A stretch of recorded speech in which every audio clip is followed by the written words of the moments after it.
let's talk about the deep ocean. I mean, it's a world of just crushing pressure, total darkness, and it is freezing cold. It really does feel like another planet, and, in a lot of ways it is. It's this realm inhabited by creatures that are so strange, so alien, they defy our imagination. And some of them are giants. I mean, just look at this thing. This is a 30-foot giant squid. It washed up in Norway way back in 1954. A true monster of the deep, right? And here's the thing. It's not alone. Down there in the abyss, there's this strange tendency for creatures to grow to absolutely colossal sizes. So the big question, the one that's been puzzling scientists for more than 100 years, is simply why? Okay, so before we get to the why, let's meet some of the other inhabitants of this deep-sea land of giants. Seriously, prepare to be amazed. So on the left, you're looking at a Japanese spider crab. This thing is like a tank. A crustacean was a leg span that could hit 12 feet. And then on the right, you have the giant sea spider. It's almost all legs, just this delicate, spindly creature that looks like it walked right out of a science fiction movie. Both of them are giants, but in completely different ways. And here we have the giant isopod, which is basically a supersized version of a roly-poly, a woodlouse, except this one can grow up to 2.5 feet long. And right next to it, a 23-foot-long giant oarfish. Just look at the sheer number of people it takes just to hold it up. The scale of life down there is it's staggering. So, we've seen the what, these incredible giants. Now let's dig into the why. And this isn't some new question. This is a long-standing scientific puzzle that we are still piecing together to this day. In fact, check this out. This quote is from 1880. A naturalist named Henry Nottage Moseley was already writing about his complete astonishment at dredging up gigantic isopods. So for over 140 years, we've known about these creatures, and we've been trying to figure out their secret.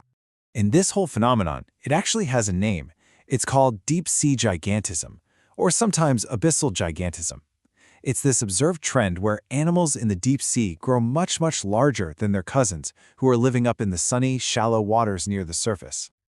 Okay, let's dive into this. Scientists have 4 main theories that might explain this whole thing.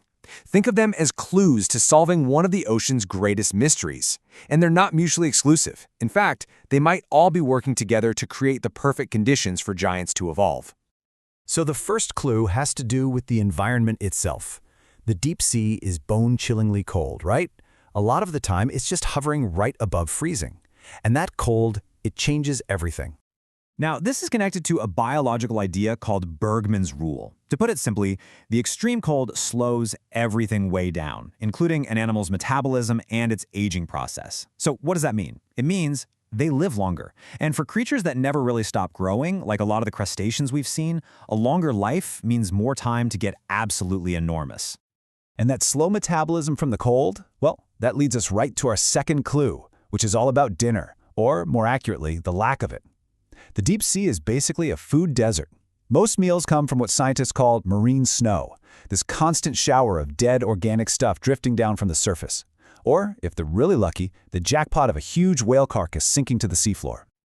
So, in this feast or famine world, being big is actually a huge advantage. A larger body can travel a lot further to find those scarce meals. And, thanks to a principle known as Kleiber's law, bigger animals are just more fuel efficient. They burn less energy relative to their size, which lets them go way longer between meals. And giant isopods?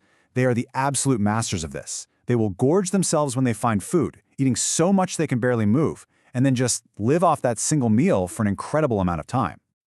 How long, you ask? Get this. A giant isopod in captivity once survived for 5 years without eating a single thing. 5 years! That's the power of being a big, efficient, deep-sea survivalist. Okay, so you're big, you live a long time, and you're literally built for starvation. What else helps? Well, our third clue has to do with predators. In the shallow waters, it's this constant battle to eat and avoid being eaten. But the deep sea? That's a different world. It is much, much emptier. See, in shallow waters, being small and fast and agile is key to survival. But down in the deep, the number of predators just drops dramatically. One study found that predation events were almost 10 times less frequent at the greatest depths. So with fewer things trying to eat you, there's just less evolutionary pressure to stay small. You have the freedom to just grow. So you have a long life, an efficient body, and almost no predators. This all removes the barriers to getting big. But what's the fuel? The final clue is maybe the most surprising one. It has to do with something all these animals need to survive: oxygen. Now, I know it sounds counterintuitive, but the deep sea is actually rich in oxygen. So why is that? Because the immense pressure and the frigid cold allow the water to hold much more dissolved oxygen than warm surface water can. So for these animals, a bigger body is kind of like having bigger lungs. It allows them to take in more of that plentiful oxygen, which in turn fuels their massive size. It's a perfect feedback loop. So when you put all the clues together, the life-extending cold, the feast or famine metabolism, the lack of predators, and the super-oxygenated water, you get this unique cocktail of conditions that creates giants. But this entire delicate system is now facing a threat from our world up above. It might seem like a world away, but the deep ocean is profoundly connected to the surface, and the changes that we're causing up here, well, they're starting to be felt thousands of feet below. And this illustrates the chain reaction perfectly. As greenhouse gases warm the planet, our oceans absorb that heat, and warmer water simply cannot hold as much dissolved oxygen. This change disrupts the deep ocean currents, slowly starving the abyss of the very oxygen that helps fuel its giants. The takeaway here is pretty stark. Climate change is threatening to unravel the very fabric of the deep sea environment.